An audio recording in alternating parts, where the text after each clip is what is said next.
আর কোনো কিকার নাই, কোনো পিলারে আমাদের কোনো কলামে কোনো কিকার নাই। আমরা কিকার করি ইমরান, আমরা কিকার করি? আমরা কেউ কিকার করি না। কেউ ভালো বুঝুক কেউ খারাপ বুঝুক কিচ্ছু করার নাই, আমরা কিকার করব না। জীবনে কখনো কিকার করবা? নয়ন, বাংলাদেশের সবাই তোমাকে দেখতেছে, বলো জীবনে কিকার করবা? কিকার করবা? আচ্ছা, কিকার দিলে ক্ষতি হয়, এটা ইঞ্জিনিয়ার বলছে। ইঞ্জিনিয়ার বেশি বুঝে না তুমি বেশি বুঝো? তুমি বুঝো কোনটা, কাজ কিভাবে করতে হবে, কলাম কিভাবে সোজা করতে হবে, এটা আমার থেকে তুমি ভালো বুঝো। তো এখন আমি অনেক সময় এসে বলি নয়ন যে কোনো মূল্যে কলামটাকে সোজা করতে হবে ভাই, কোন পদ্ধতিতে করা যায়, তখন তোমরা পরামর্শ দাও স্যার এইভাবে করি ওইভাবে করি, কোনো সমস্যা নাই। কিন্তু আমার প্রবলেম হলো টেকনিক্যাল বিষয়, কিকারটা দিলে আমার কলামটা দুর্বল হচ্ছে। এখন আমি বলবো কিকার দিলে কলাম দুর্বল হচ্ছে, এখন তুমি মিস্ত্রি, তোমার দায়িত্ব।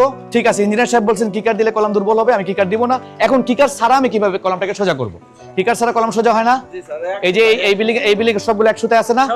ইনশাআল্লাহ ভিউয়ার্স আপনাদেরকে দেখানো হবে যে কিকার ছাড়া কিভাবে কলাম সোজা করা হয়। আমার সাইডগুলোতে আমি আপনাদেরকে সুতা ধরে একেবারে ওয়াটার লেভেল করে দেখিয়ে দিব যে কিকার ছাড়া কেন যে মোবাইল বাজে, যে মোবাইল যে কেন বাজে ভিডিওর সময় না।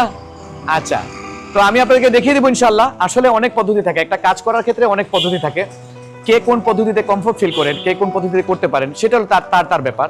কলামটাকে সোজা করতে হবে, এটা হলো মেইন মোটো, এবং কিকার দেওয়া যাবে না। এখন কিকার দিয়ে আমি বক্সকে সোজা করব, এইটাই একটাই পদ্ধতি, আর কোনো পদ্ধতি নাই, এটা বলাটা আসলে ভুল হবে ভাই। কনস্ট্রাকশন সাইটে অনেক পদ্ধতি থাকে। এই যে কলামের সারফেস গুলা ঢালাই আলহামদুলিল্লাহ আমাদের উপরে দেখাবো আমরা আপনাদেরকে দিনের বেলা কখনো ভিডিও করলে, এখন তো লাইটের সাফিসিয়েন্ট লাইট নাই। বিষয়টা হলো কিকার করা যাবে না। এখন কিকার করা যাবে না বলছেন কে? ইঞ্জিনিয়ার তো ডিজাইন করেন ভাই।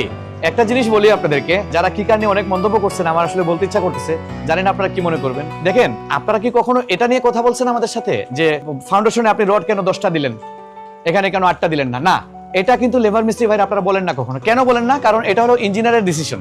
তো আপনারা একজন ইঞ্জিনিয়ারের ডিসিশন অনুযায়ী, ডিজাইন অনুযায়ী রড কিভাবে বাঁধতে হবে, কয়টা রড কলামে হবে, ঠিক না, ছাদে কত ইঞ্চি পরে রড হবে, এগুলো সবই মানতেছেন। সেই ইঞ্জিনিয়ার যদি এসে বলে সাইটে যে ভাই কিকার করেন না, তাহলে এটা কেন মানতেছেন না আপনারা? এখানে আপনাদের সমস্যা কি? আমি তো আপনাদেরকে কাজের পদ্ধতি শিখাতে আসি নাই ভাই। এখানে একটা ইঞ্জিনিয়ারিং বিষয় যে এখানে কিকারটা দিলে কলামের গোড়াটা দুর্বল হচ্ছে, এইটাই সত্য কথা।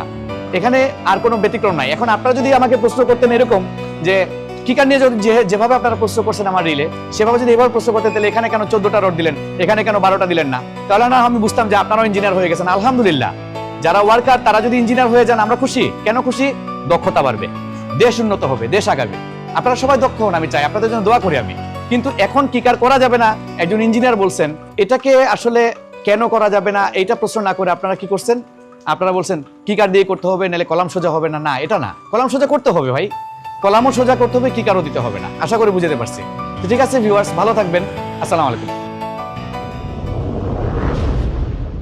Momota Associates. It's time to create history.